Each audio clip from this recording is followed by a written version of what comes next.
For as in one body we have many members, and not all the members have the same function, so we, who are many, are one body in Christ, and individually we are members one of another. Romans 12, 4-5. So it is time for you to form a call committee. How do you go about doing this? The very first thing to do is to refer to your ministry site's constitution. You should look at Constitutional Provision C13.05 or one close to that provision number if your constitution has not been updated for some time. This provision should tell you how many members the call committee will have and how the call committee members are to be elected or appointed. If your constitution does not specify the number of members the call committee should have, the ELCA Model Constitution for Congregations says 6. Your constitution may allow you to have a youth serve as an additional member of the committee. In selecting members for a call committee, there are several important things to consider. First, the call committee should be as diverse as possible. As equitably as possible, consider gender, race, ethnicity, social economic status, and other factors unique to your context. The call committee should be a representation of your members by having a variety of ages, a variety of time as members of the congregation, and a variety in the level of activity in the congregation. Best practice is to avoid having 2 or more members of the same family on the committee. Staff members and retired clergy should not serve on the committee. Next, members of the call committee should possess certain qualities. They should have a positive attitude about the congregation.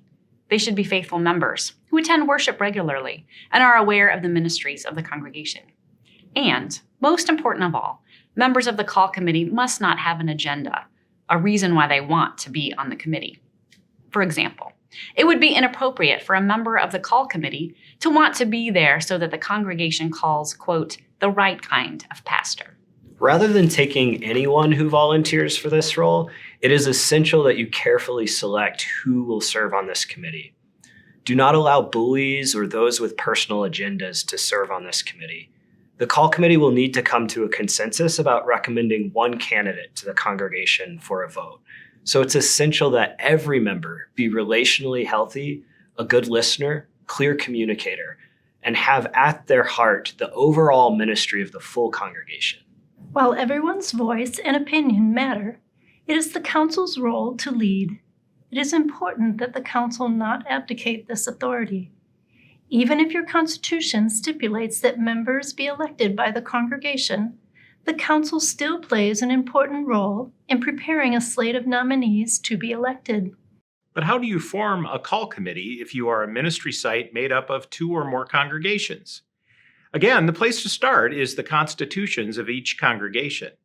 If they have been updated to reflect your shared ministry, there is probably a consistent process for selecting a call committee. If the various constitutional provisions related to forming a call committee do not reflect the shared ministry, check your shared ministry agreement to see if it specifies how a call committee should be formed. If no instructions are provided in a shared ministry agreement, a joint meeting of the council should be held to decide how members of the call committee should be selected. Each congregation should have equal representation while paying attention to the items mentioned earlier regarding the characteristics of call committee members: diversity, representative of the members of the ministry site, and possessing the right qualities to be effective members. If you still have questions or need more information about selecting a call committee, contact your Synod staff member.